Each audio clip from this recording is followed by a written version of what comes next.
now resolved to come back into open council, and we have a motion before us. Councillor Sanderson wish to speak. Yes, following the discussion in open council, I'll withdraw the motion. Okay, so that motion is withdrawn. Is there a motion in relation to the recommendation? Councillor McLaughlin, seconded Councillor Miles. Any debate? Put the motion. All those in favour? Against? Declare it carried. We now move to item 4.15, which is on page. Which is at page 256. 256. Yep.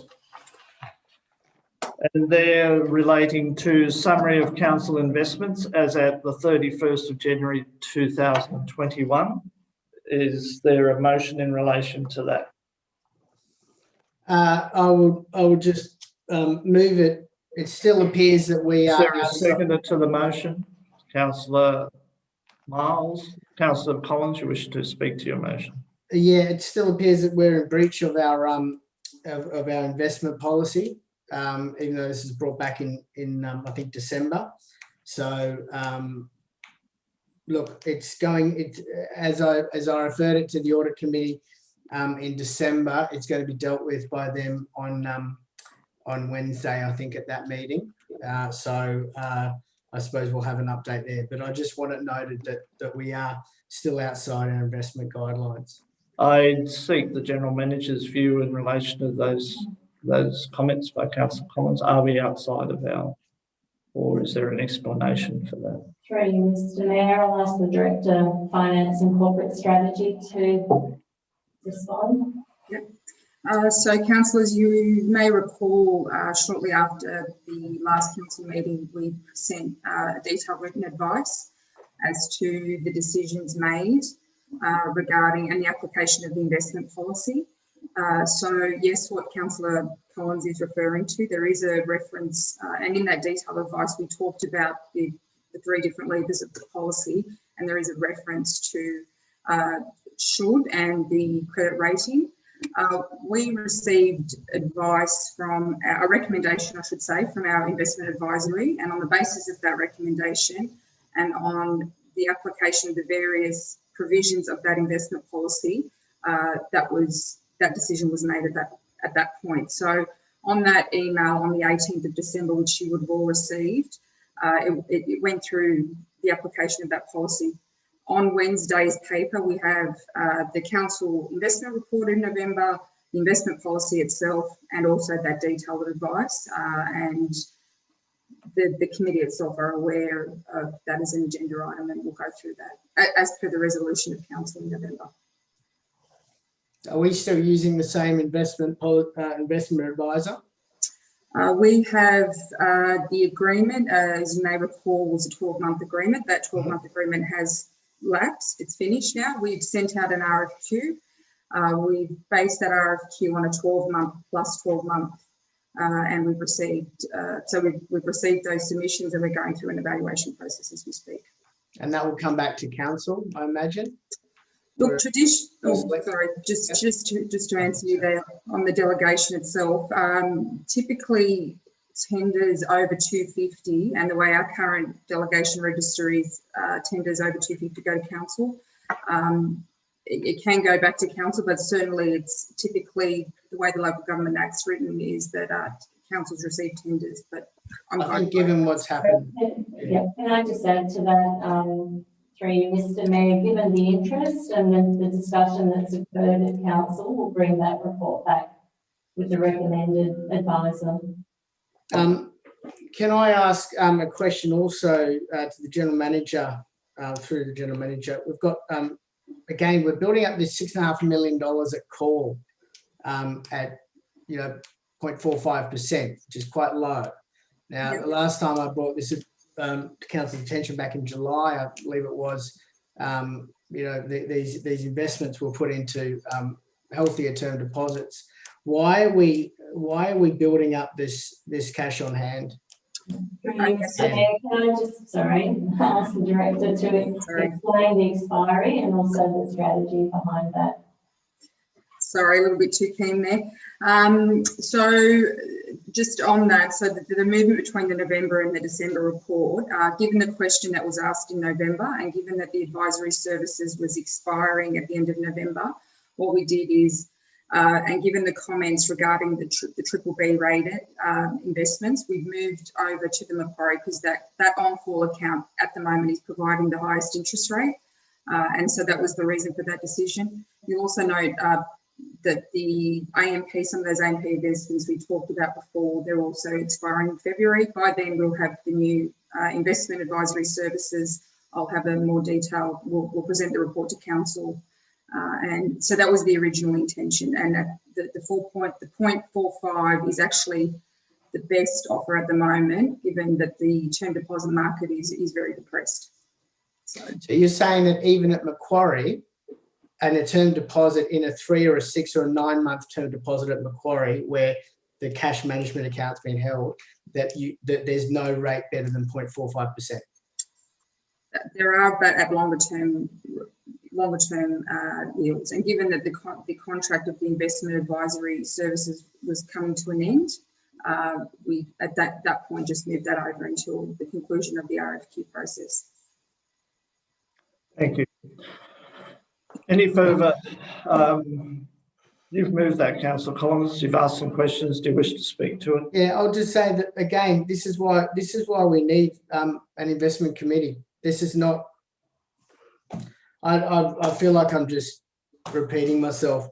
Look, there is just, I have no understanding of why these decisions have been taken. And we don't have any of the research that was originally this was all based on. Still haven't seen it. So I don't know what else I can do. So anyway, I'll raise it with the audit committee on Wednesday. Okay, that's enough. Any further debate? Speakers for or against? If not, I'll put the motion. All those in favour? Against, declare it carried unanimously. We didn't want to do 4.16, 17 or... Did we deal with that, Mr Mayor? Sorry, I thought that I'd mentioned 4.16. Well, okay, if you want to recommit that, mate. Is it different to what's in the recommendation? No, it's a receive and no for the recommendation, but I did just want to point out there is an item in here. Are you happy for me to talk to this, Mr Mayor? Yes, we've already made a decision on it. If it's not going to change that decision. No, it won't. No. I did just want to point out that there is an item in here, a refusal of a application at 54 Alexandria Street. Yeah.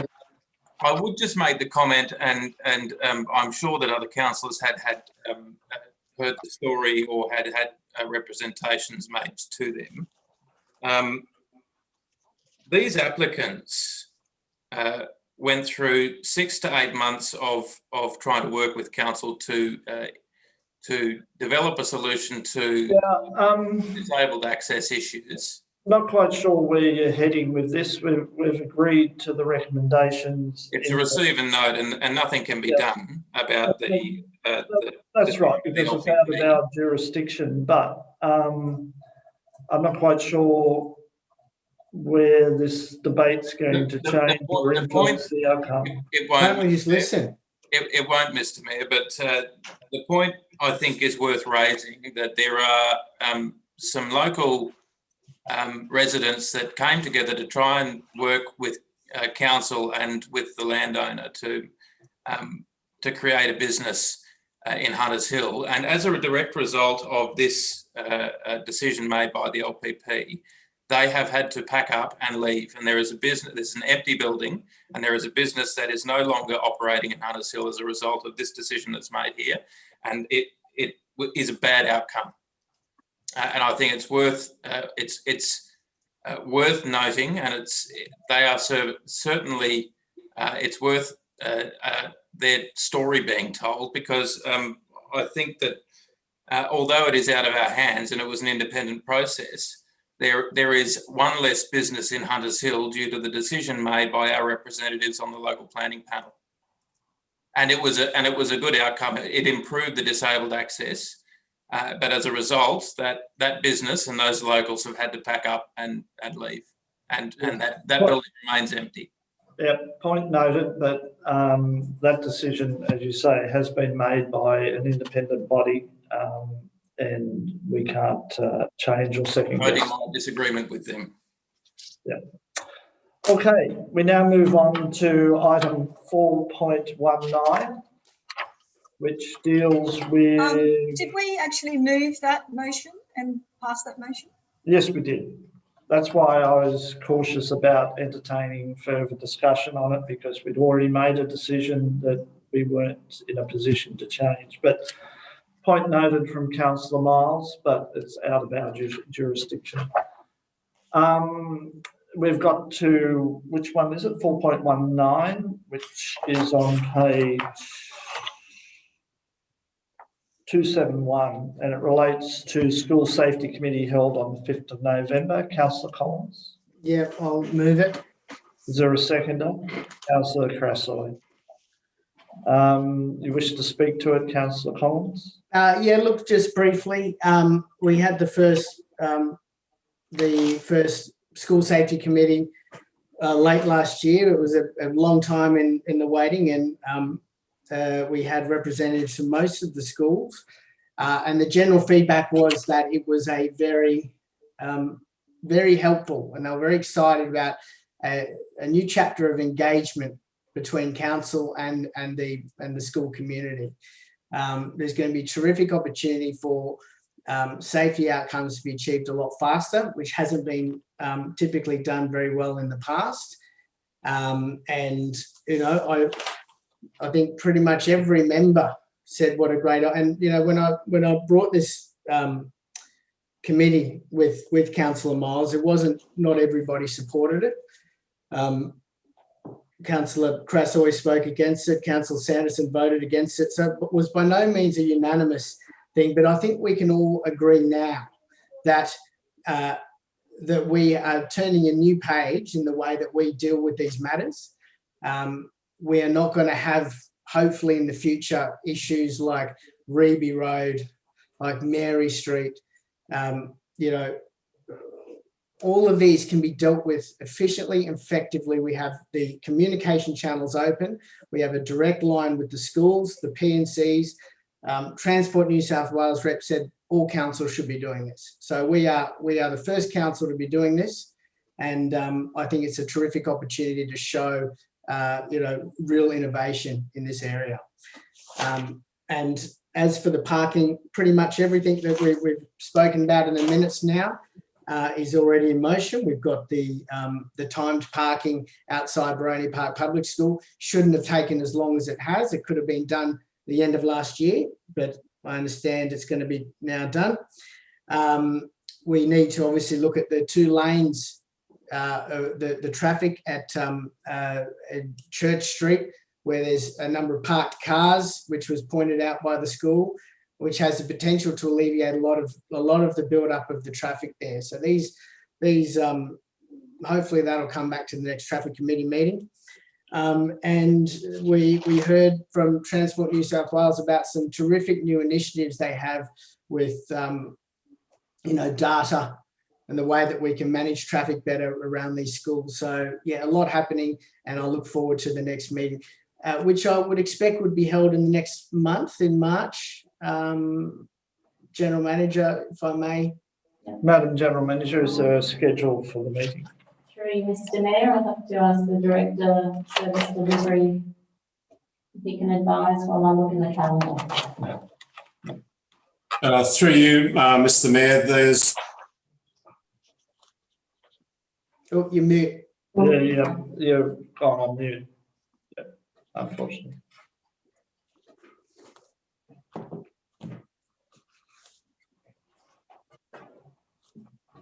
Through you, Mayor, there's 2 meetings per year of the School Safety Committee. So I was trying to look at the date of the last meeting. I think it was October, was it not?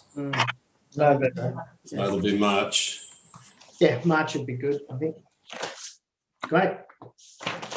Okay, any further debate? Councillor Miles? Sorry, Mr. Mayor, speaking in favour, but I just wanted to raise something that's been raised with me several times. If we are having a meeting in March, and I don't know of the timings, I've raised this with the General Manager, and I know that she has actioned it, but the safety officer at Hunters Hill Public School, there is no current safety officer, and the lollipop lady that was there, the job's being advertised. A lot of parents have started making representations to me about the sort of chaos that's ensued in the mornings there, and the fact that, you know, council probably could do something a little more to assist. And I know the General Manager has given me a commitment that we'll reach out to the school and see how we can help. But I wonder if that's worth also raising at the committee if it is in March, and in the meantime, if we could just do something to try and assist there in the mornings, particularly in the peak, because absent the lollipop person there, parents and teachers who aren't trained in doing that job are having to take up the mantle of the lollipop person. And it's just not working in the peak of drop-off and pick-up times. Councillor McLaughlin. Yeah, I wanted to add that as well. And I also note that I don't think there was a representative from Hunters Hill Public School at that last meeting. Has there been somebody, have they appointed somebody to the committee? Maybe through you, Mr. Mayor, to the chair? I'm just looking. Councillor Collins, you're the chair. If you're aware of any? Yeah, from memory, yes, they all have someone, and from memory, I think just someone couldn't make it, but they have been, I think, circulated on all these things. So, yeah, they're definitely. The General Manager will just confirm that. Yep. So through Mr. Mayor, yes, we sent out invitations to all of the schools. Just on the point that Councillor Miles made, the school has asked us to assist in encouraging good behaviour, pick up and drop off time, and our ranger has been out on the street. He has not been booking people, despite if it does look that way. He's there as a reminder to not double park and to do the right thing. We can certainly work with the school to promote that role, and I understand they advertised late last year without success. However, I know that the manager of people and place has been in contact with the school this afternoon. Councillor Miles. I think Mr. Strickland wanted to say something. Sorry, Neil. I didn't necessarily want to interrupt, Mr. Mayor, but just clarification, the next meeting would be in April. Okay, thank you. Okay, we've got a motion. Any further debate? I think it's important that somehow that school gets a person to control that intersection, because it does create a lot of congestion with the uncontrolled flow of pedestrians. So yes, if we can help, that'd be good, but I'm not quite sure how we can. Anyway, right of reply, put the motion. All those in favour, against, declare it carried unanimously. That now brings us, what was that? That was 18. 19, yep. So now we move on to 7.1, which is a question with notice from Councillor Sanderson. There's a response there to that question. Is there any issues arising? Councillor Sanderson. Yes, Mr. Mayor. I was just reading through the reply. The reply lists ways by which the matters can be referred to the local traffic committee. But in the last paragraph, it also says that matters which do not meet the requirements for consideration of the local traffic committee as set out in the RMS guide that relate to traffic safety parking can still be raised at the committee through general business. Now, I've had a look at the the RMS guide to delegation to councils for the regulation of traffic. At its paragraph 5.3.2, agendas, minutes and reports, it's quite clear. It says items which do not appear on the agenda, that is items without notice, must only be considered if the elected council has referred the issue to council officers have been able to, and council officers have been able to prepare a report on the proposal in the normal manner. Now, I think we've had one or two items drift into that committee which haven't been through that sort of process. So that was the reason I asked the question, and I think the RMS guidelines seem to be clarifying that you know there could be some issues that are getting into that committee that more appropriately shouldn't. General Manager, did you?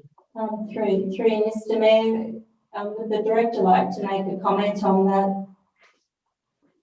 Mr. Mayor, only that in my experience, the traffic committees that I've been on have been quite flexible in that regard. And I guess in terms of the items that have come up, excuse me, to the traffic committee last year, they were quite important issues. For example, the one in Waruda Place was an item that came to my attention just a couple of days before the traffic committee. There wasn't time to get to do a report, and hence it was just listed for consideration.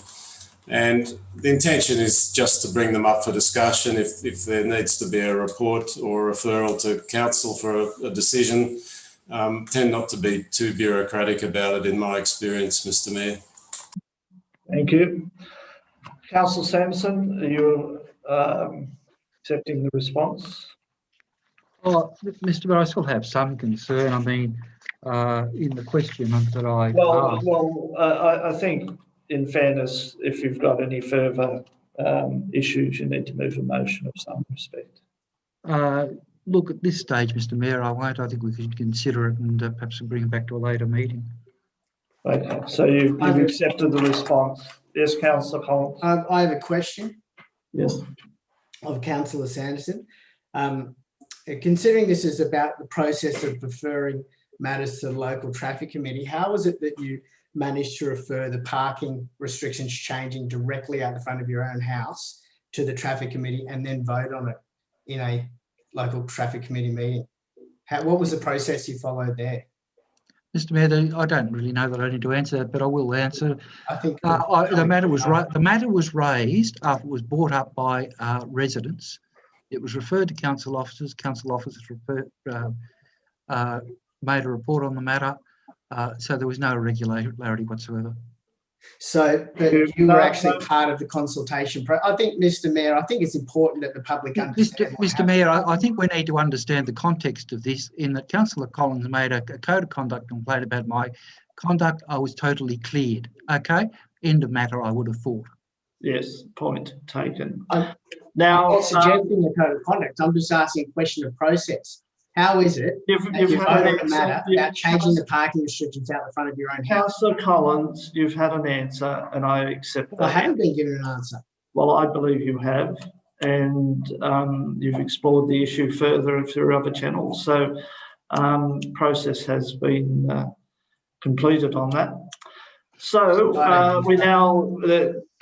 we don't need any further discussion on that because Councillor Sanderson has got an answer. The second one is 7.2. Yes, Mr. Mayor, I do have some concern. There was actually an answer. Unfortunately, it's not printed in the business paper as I requested. Yes, I haven't seen an answer. So the answer did go to councillors, I believe. I received an email. I don't have the date. I believe it was in December. The answer was in relation to the use of keep clear pavement markings, and I raised the issue that they have been installed in a street in Ryde which is where you turn into Bunnings. So I made that by comparison because I didn't see that as all that being all that different. I do have an answer, which what it seems to come down to is a decision as to whether the cars were impeded from turning right off a main road into a minor road, whereas I would have thought it was just important the other way around for streets coming off a significant road onto a more major road. But the answer seems to be whether they bank up to traffic lights or not. The point I'd simply make there is that unfortunately I believe the New South Wales regulation of traffic is becoming way too bureaucratic. I had the privilege of attending an excellent conference about 12 months ago, just before we got into this COVID period, by the Institute of Sensible Transport. And I know Councillor Crasso was also an admirer of their work. Yeah. But the General Manager has indicated that there was an answer. I can't see it in the report. Was there? Sorry, Councillor Sanderson, on my page, 284 and 85, there is an officer's response to your question. Unfortunately, I don't have those pages. Mine stops at... I don't have those pages either. It stops at 282. That's right. Likewise. That's why there's a bit of confusion. Apologies for that. We'll work out what happened with the printer. But there is actually a response in there which I can send through to the councillors. It would be on the website as well, on the published document on the website. Okay, well, Councillor Sanderson, have you seen that response? Yeah, well, I didn't see that one. I presume it's the same as the one that I received in December.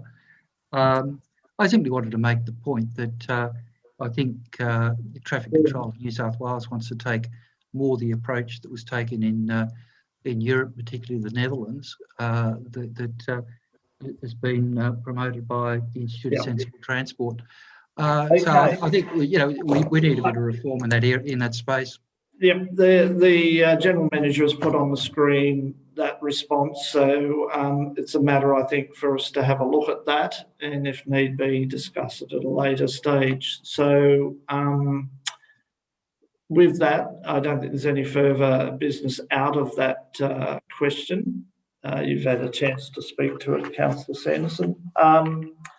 That brings us to, on the subsequent pages, which we don't have, General Manager, is there any further business or is that it? Okay, so that concludes business for the business paper. Are there any questions without notice? Councillor Crasso, do you wish to submit those directly? Yeah. Yeah, okay, well, anybody that has, because we're in a remote mode, anybody that has questions, if they could get them to the General Manager by midday tomorrow, they'll be incorporated and responded to in the business paper. With having said that, thank you for your attendance, and I now formally close the meeting at 9:23 p.m. So good night.